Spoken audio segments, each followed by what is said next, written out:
Hello and welcome guys to our new portion जो कि हमारा बायोलॉजी पोर्शन जिसमें हम शुरुआत कर रहे हैं बेसिकली उसकी डिफिनेशन के साथ। और हम आगे इंशाल्लाह पढ़ेंगे जो इसके मुश्किल टॉपिक्स हैं, जो इसके ट्रिक्स हैं, जो जो बेसिकली ऑर्गेनिज़म्स हैं उसकी हम स्टडी करेंगे। और हम बेसिकली जो हमारे नाइन्थ के क्लास होते हैं, टेंथ के क्लास होते हैं और फर्स्ट ईयर इंटर के क्लास होते हैं, इंशाल्लाह मैं उन सबको क्लियर करता जाऊँगा। एक ही लेक्चर में ऐसा दूंगा कि वो जिसमें आपके सारे सारे क्लासेस आ जाएं। ठीक है, तो बेसिकली स्टार्ट कर। और एक बात मैं हमेशा ट्राई करूँगा कि आपको जो समझाऊँ वो अच्छे तरीके से समझाऊँ जिससे आपको आ जाए। और ये जो बायोलॉजी होती है, ये बायोलॉजी ऐसी होती है जैसे हम कोई स्टोरी पढ़ रहे होते हैं। ठीक है, और आप स्टोरी को ऐसे समझें, ऐसे पढ़ें जो आपको फिर कभी भी भूल ना सकें आप। ठीक है, तो मेरे जो लेक्चर्स हैं इनके आप भले ही आप शॉर्ट्स के निकाल लें तो बाद में उनको पढ़ लें, आप याद भी कर लें, आपको बेहतर रहेगा। ठीक है, और तो और आप नोट्स बनाएं तो आपकी मर्ज़ी है। ठीक है, तो बेसिकली पहले चलते हैं कि बायोलॉजी क्या होती है, बायोलॉजी किसको कहते हैं। बायोलॉजी बेसिकली जो वर्ड होता है, वो जो बायोलॉजी होती है वो उन उसकी बायोलॉजी की डेफिनेशन उसकी वर्ड के हिसाब से है। मतलब जब हम उसको वर्ड को देखते हैं तो हमें उसकी डेफिनेशन का पता चल जाता है। लेकिन जो रियल थिंग होती है ना, रियल थिंग होती है वो होती है लाइफ। अब देखिए बायोलॉजी क्या होती है। बायोलॉजी कहते हैं हम बायो मीन्स लाइफ और लॉगोस मीन्स टू स्टडी। मतलब बायोलॉजी क्या होती है, बायोलॉजी ऐसी ब्रांच होती है जिसमें हम लाइफ के बारे में स्टडी करते हैं, उसकी उसकी फंक्शंस, उसके उनके मैकेनिज़म्स, उनके जो कंपोजिशन से उसके उसकी हम स्टडी करते हैं। ठीक है, जो उनसे रिलेटेड थिंग्स है, जो डिजीज़ हैं, जो जो सिम्टम्स है, कंडीशंस है, उसके बारे में हम स्टडी करते हैं। जब हम पूछते हैं किसी भी स्टूडेंट से कि ये जो लाइफ है लाइफ क्या होती है, तो उस स्टूडेंट को ये डिफाइन करना आता है कि लाइफ क्या होती है। हम डिफाइन तो कर जाते हैं बायोलॉजी, तो स्टडी ऑफ लाइफ। लेकिन जो टीचर जब पूछता है कि लाइफ क्या होती है तो हमें लाइफ का पता नहीं होता है। तो बेसिकली जो लाइफ होती है ना, वो कभी भी उसकी डेफिनेशन नहीं होती है। हम जब भी लाइफ को डिफाइन करते हैं तो एक्टिविटी के बेसिस पे डिफाइन करते हैं। ठीक है, जब उसके पास एक्टिविटी होगी तब हम उसको डिफाइन करेंगे, लेकिन हम उसको कभी भी डिफाइन नहीं करेंगे। ऐसा है कि कोई भी चीज़ है, अगर हमने कोई चीज़ नहीं देखी हुई ना तो हमें पता भी नहीं उस चीज़ का। लेकिन हम जो चीज़ देख लेंगे ना तो हमें पता चल जाएगा कि हाँ होती है। बेसिकली हम मानते हैं कि भूत नहीं होते, कि कोई कोई मानते हैं कि भूत नहीं होते, कोई मानते हैं कि भूत भी हैं। लेकिन जब हम उनको देखें तो पता चलेगा ना। ठीक है, तो बेसिकली ये जो लाइफ होती है, लाइफ दिखने में नहीं होती है। बेसिकली इसको किन बेसिस पे डिफाइन किया जाता है। ठीक है, किन बेसिस पे डिफाइन किया जाता है। हम एयर को देख नहीं सकते हैं क्योंकि वो गैस होती है। और जब कोई मूवमेंट करता है, कोई कपड़ा मूवमेंट करता है, कोई भी मूवमेंट करता है, कोई भी चीज़ मूवमेंट करती है तो हम लगा देते हैं कि हाँ बेसिक हवा चल रही है। क्यों? क्योंकि हम उनकी उनकी बेसिस पे डिफाइन कर रहे हैं उसको। तो ऐसा ही है लाइफ। लाइफ को हम डिफाइन नहीं कर सकते, लाइफ को हम उन प्रॉपर्टी की बेसिस पे डिफाइन कर सकते हैं।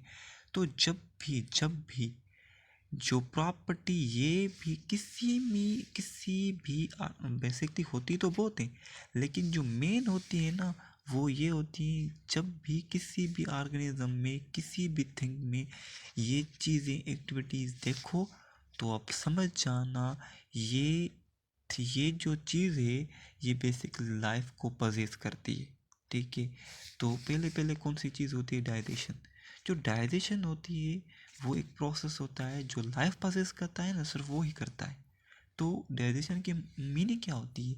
डाइजेशन बेसिकली हम कहते हैं break down of a large molecule into the small soluble molecule that can be absorb by the blood plasma. जो ब्लड प्लाज्मा होती है वो बेसिकली एक ब्लड प्लाज्मा होती है, वो जो नसें होती हैं उसमें बहती है, ठीक है। तो ये जो होती है हमारा जो खाना होता है वो डाइजेस्ट होता है। डाइजेस्ट होने के बाद हमारा जो वो विलाइज होते हैं, स्मॉल इंटेस्टाइन की जो विलाइज होती है उसमें एब्जॉर्ब होता है। तो एब्जॉर्ब तब होगा जब वो सिंपल होगा। तो ये क्या कहते हैं, डाइजेशन बेसिकली बेशक हमारी होनी चाहिए कि डाइजेशन क्या होती है। डाइजेशन ब्रेक डाउन होती है लार्ज मालिक्यूल को इनटू स्मॉल मालिक्यूल, जो बाद में एब्जॉर्ब भी तो हो सके, तो इसीलिए हम डाइजेशन करते हैं। एग्जाम्पल कौन से हैं, एग्जाम्पल है प्रोटीन। तो प्रोटीन को ये लार्ज मालिक्यूल इसको कन्वर्ट कर लिया जाता है अमाइनो एसिड्स में। जब हमारी अमाइनो एसिड्स में कन्वर्ट होती जाती है ना, कोई स्टमक में होती है, कोई कोई जो कोई जो स्मॉल इंटेस्टाइन में होती है, उसके पार्ट्स में होती है। तो बेसिकली ये जो कम्प्लेक्स थिंग्स है इनका भी जगह डाइजेस्ट होने का अलग अलग है। तो ये प्रोटीन है, प्रोटीन डाइजेस्ट होती है, प्रोटीन डाइजेस्ट होती है तो क्या बनाती है, ये जो बनाती है वो बनाती है अमाइनो एसिड्स। ये अमाइनो एसिड्स उसके बेसिक यूनिट्स हैं, जब वो मिलते हैं तो प्रोटीन बनती है।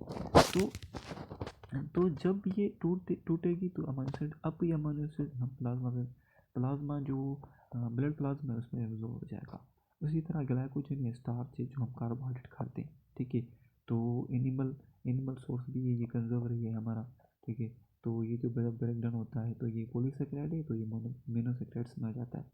और इसका भी एग्जाम्पल सेम है, ठीक है। और ये जो फैट होती है, फैट या लिपिड कहते हैं, जो ब्रेकडाउन जब होती है तो ग्लिसरॉल फैटी एसिड में कन्वर्ट होते हैं। बेसिकली ये जो ग्लिसरॉल फैटी एसिड हैं ये इसके यूनिट्स हैं, ठीक है। तो ये डाइजेशन जब भी होगी तो ये लाइपोलाइसिस करेगा, ठीक है।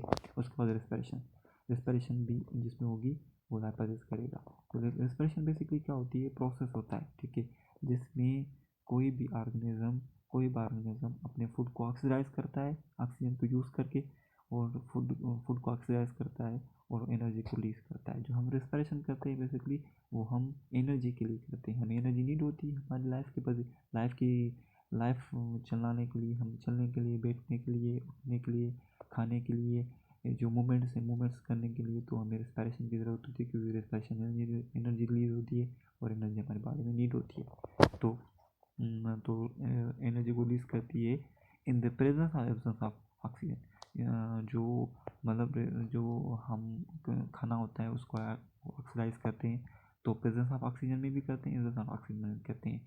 तो इसके दो टाइप्स होते हैं बेसिकली। जो इसका एरोबिक टाइप होता है, एक जो एरोबिक टाइप एक होता है और एक इसका एनएरोबिक होता है। तो जो एरोबिक होता है ना बेसिकली, वो ऐसे ऑर्गेनिजम्स होते हैं जो एरोब्स ऑर्गेनिज्म होते हैं, जो जब भी आप उनका जो खाना होता है वो ऑक्सीजन की यूज़ करके और वो उसको ब्रेक डाउन करते हैं, उनको हम कहते हैं एरोबिक रेस्पिरेशन करें और एरोबिक ऑर्गेनिजम्स हैं। उसके बाद जो है वो है एनएरोबिक। जो एनएरोबिक ऑर्गेनिज्म होते हैं वो जो भी हम जब भी जो रेस्पिरेशन करेंगे वो फूड को ऑक्सीडाइज करेंगे, तो in the absence of oxygen में करेंगे, क्योंकि ये जो है ये ऑक्सीजन उनको पसंद नहीं है। अगर हम उनको ऐसे इन्वायरमेंट में रखते हैं जहाँ पर ऑक्सीजन अवेलेबल हो, तो उनकी रेस्पिरेशन नहीं हो सकती, ठीक है, और वो मर जाएंगे, क्योंकि इनको ऑक्सीजन नहीं चाहिए तभी ये रेस्पिरेशन करेंगे, ठीक है। तो ये जब भी किसी को होगी तो लाइपोलाइसिस करेगा। उसके बाद ग्रोथ। तो ग्रोथ होती है बेसिकली, ग्रोथ का बेसिक अभी मैं बेसिक डेफिनेशन बता रहा हूँ आपको। ये जो डेफिनेशन है ना, ये आप सिंपली इनकी डेफिनेशन हैं, ठीक है। आप आगे चैप्टर्स भी हैं इनके, तो वहाँ भी हम पढ़ेंगे, लेकिन ये जो बेसिक सी डेफिनेशन है वो याद कर लें आप, ठीक है। तो ग्रोथ क्या कहते हैं, ग्रोथ हम कहते हैं एनी इरिवर्सिबल चेंजेस को, ठीक है। ग्रोथ बेसिकली क्या होती है, एनी इरिवर्सिबल चेंजेस होते हैं जो साइज में भी आते हैं, जो हमारे शेप में भी आते हैं, जो हमारे वेट में भी आते हैं। मीन्स ये इरिवर्सिबल होते हैं, ये ऐसे चेंज है जो फिर लौट नहीं सकते। अगर हमारा शेप चेंज हो गया है ना, तो कोई कोई बच्चा है उसका जो शेप है उसके फेस का वो अलग है, लेकिन जब वो बड़ा हो जाता है तो वो अपने फेस को मिस करता है कि ये मेरा बचपन का फेस था। तो फेस अगेन तो वापस नहीं आ सकता ना, तो ये इरिवर्सिबल चेंज हो जाए उसका, ठीक है। उसके बाद साइज हो रही, साइज बेसिकली हमारी जो बॉडी होती है, बच्चा होता है छोटा आता है, लेकिन जो बड़ा हो जाता है उसका जो हाइट होती है वो बड़ी हो जाती है। और ये जो हाइट है बेसिकली वो इरिवर्सिबल होती है, क्योंकि वापस से तो बच्चा नहीं बन जाएगा ना, वापस से तो उसके साथ बच्ची जितनी नहीं बन जाएंगी, ठीक है। तो बेसिकली ये क्या हो गया, इरिवर्सिबल चेंज हो गया, ठीक है, जो वापस ही नहीं जा सकता। और वेट होता है, वेट भी इरिवर्सिबल चेंज होता है। तो ये जो 3 चीज़ें हैं ना बेसिकली ये ग्रोथ कहलाती हैं। और जो आप वेट कहेंगे नहीं वेट तो हम चेंज भी कर सकते हैं, कोई मोटा होता है तो कोई एक्सरसाइज करके डाइट करके ये पतला बन जाता है, तो आप कैसे कह सकते हो कि इरिवर्सिबल चेंज है। मैं वो नहीं कह रहा मैं वो नहीं कह रहा कि जो फैट होती है वो स्टोर करती है आप, और जो जो आप डाइट करते हैं उसके बाद आप पतले भी बन जाते हैं, फिट बन जाते हैं, तो ये तो एक्सचेंज हो रही है, ये रिवर्सिबल है। ये उस वेट की मैं बात नहीं कर रहा, मैं ये वेट की बात कर रहा हूँ जो आप जिस वेट से पैदा हुए थे। फैट के अलावा फैट के अलावा जो बोन का वेट होता है ना, बोन का वेट तो फैट से नहीं बढ़ता, तो ये बोन का वेट होता है। बोन का जो वेट होता है उनका, जब आप छोटे होते हैं तो आपका अलग वेट होता है, लेकिन आप जब बड़े हो जाते हैं तो आपका वेट इंक्रीज होता है। और ये ऐसा वेट होता है जो इंक्रीज और इंक्रीज होता रहता है। ये फैट को आप छोड़ें, जो फैट को निकाल दें, जो मतलब जो आपका बोन है ना, बोन की जो वेट है वो इंक्रीज हो रहा है, ठीक है, इंक्रीज हो रहा है आपका, दिन ब दिन आपका इंक्रीज हो रहा है, वो डिक्रीज कभी नहीं होता है। ये जो हमारी फैट होती है ना वो डिक्रीज इंक्रीज हो सकती है, ठीक है, तो ये इरिवर्सिबल हो गया। तो ये 3 चीज़ें हो गई जो ग्रोथ को डिफाइन करती है, और जो भी जिसमें भी ग्रोथ होगी वो प्रेजेंट करेगा। उसके बाद रिप्रोडक्शन, जो रिप्रोडक्शन प्रोसेस होता है वो ऑर्गेनिज्म ऐसा ऐसा प्रोसेस होता है जिसमें ऑर्गेनिज्म जो ओवन टाइप ऑफ स्पीशीज़ को प्रोड्यूस करते हैं, जो ऑर्गेनिज्म होते हैं वो रिप्रोडक्शन करते हैं। तो रिप्रोडक्शन नतीजे में जो ओवन स्पीशी प्रोड्यूस करते हैं, मीन्स जो अपनी जैसी अपनी स्पीशी प्रोड्यूस करते हैं। इंसान है वो इंसान को प्रोड्यूस करते हैं, कभी भी इंसान से भी जानवर नहीं आता ना, ठीक है। हाँ वो अलग बात है, कोई बच्चा बन जाता है जानवर वो अलग बात है, लेकिन ये जो है ये शक्ल और हिसाब से इंसान ही होते हैं, ठीक है। फिर रिप्रोडक्शन बेसिकली जिसमें भी होगी वो डाइपोसिस करेगा, ठीक है। और नेक्स्ट बात आ गई मेटाबॉलिज्म की। जो मेटाबॉलिज्म प्रोसेस होता है वो ऐसा प्रोसेस होता है जिसमें जो सिस्टम्स होते हैं, जिसमें जो सब्सटेंस होते हैं वो या तो बनते हैं या ब्रेक होते हैं, ठीक है। तो मेटाबॉलिज्म है क्या, मेटाबॉलिज्म ऐसा प्रोसेस है जिसमें कोई चीज़ बने या फिर जो जिसमें चीज़ कोई टूट जाए। तो इसके दो बेसिक टाइप्स होते हैं, ठीक है। एक इसका होता है कैटाबॉलिज्म टाइप, इसका होता है एनाबॉलिज्म टाइप। जो एनाबॉलिज्म टाइप होता है ना इसका, इसमें चीज़ें बनती है, ठीक है, इसमें चीज़ें बनती है। और ये जो मेटाबॉलिज्म है ना बेसिकली, वो कैटाबॉलिज्म है ना बेसिकली, वो इसमें चीज़ें टूटती हैं। अब देखें जो हमारा प्लांट्स होता है वो उसमें खास करके हमारा मतलब एनाबॉलिज्म का प्रोसेस चलता है, जिसमें वो क्या करता है, वो ग्लूकोज को स्टोर करता है, ग्लूकोज को स्टोर करने के बाद वो स्टार बना देता है। इसी तरीके से हम अगर ग्लूकोज मिलाई देंगे और जो मिल जाएगा हमारे मसल्स में स्टोर होता जाएगा, जो ग्लाइकोजन के फॉर्म पे स्टोर हो जाएगा, तो बेसिकली क्या बन गया, एनाबॉलिज्म बन गया।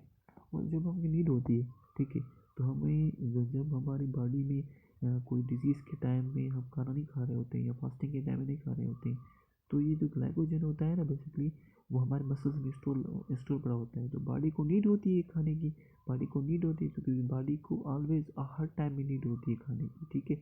और हम फास्टिंग का टाइम है, रमज़ान चल रहा है, तो हम क्या करें, हम तो नहीं खा सकते ना, हम नहीं खा सकते। तो बेसिकली बॉडी क्या कहती है कि ऊपर से तो नहीं आ रहा, उसके मुंह से तो नहीं आ रहा कुछ, तो ये जो ग्लाइकोजन बड़ा है इसको हम डाइजेस्ट करते हैं। तो बेसिकली वो क्या करते हैं, जो ग्लाइकोजन होता है लिवर में स्टोर हो रहा होता है, जो मसल्स में स्टोर हो रहा होता है, उसको ये जो कैटाबॉलिज्म करके उसको ब्रेक कर देती है। तो बेसिकली हमारी बॉडी उसको ब्रेक कर देती है, तो ये क्या बन गया, ब्रेक कर दिया, तो ये कैटाबॉलिज्म कहलाएगा। और जो एनाबॉलिज्म कोई बना, कोई ग्लूकोज हम खा रहे हैं कंटिन्यू खा रहे हैं, तो ग्लाइकोजन में स्टोर रहता है, इसलिए वो एनाबॉलिज्म बन गया, ठीक है। तो मेटाबॉलिज्म का प्रोसेस है जिसमें ये होगा ना, वो लाइपोलाइसिस करेगा। अब ये जो चीज़ें हैं बेसिकली, जो भी जिसमें होती है वो लाइपोलाइसिस करते हैं, हमें है क्योंकि हम लाइपोलाइसिस करते हैं। और बिल्ली वो लाइपोलाइसिस करी क्योंकि उसमें भी ये प्रोसेस होता है, प्लांट से लाइपोलाइसिस करते हैं, क्योंकि उसमें भी चीज़ होती है, डाइजेशन में होती है, प्रोसेस में होती है, क्योंकि उनको भी नीड होती है अपनी एक्टिविटी परफॉर्म करने की। तो ये होगी। अब आप देखें, आप पेन को देखें, अब पेन ये क्या होती है बेसिकली, नॉन लिविंग है, इसमें ये प्रोसेस चलती नहीं, तो ये प्रोसेस करती नहीं है। ये पेजेस हो गए, तो पेजेस में भी ये चीज़ें नहीं होती है, तो लाइपोलाइसिस नहीं करता है। और एटम हो गया, तो एटम में भी ये चीज़ नहीं होती है, तो ये भी लाइपोलाइसिस नहीं करता। जिसमें ये चीज़ें होगी ना तो वो लाइपोलाइसिस करेगा, ठीक है। तो लाइफ को डिफाइन करने क्या होता है, जो ये चीज़ें पोजेस करे वो उसे क्या कहते हैं, उसे लाइफ पोजेस कहते हैं, उसको लाइफ कहते हैं हम।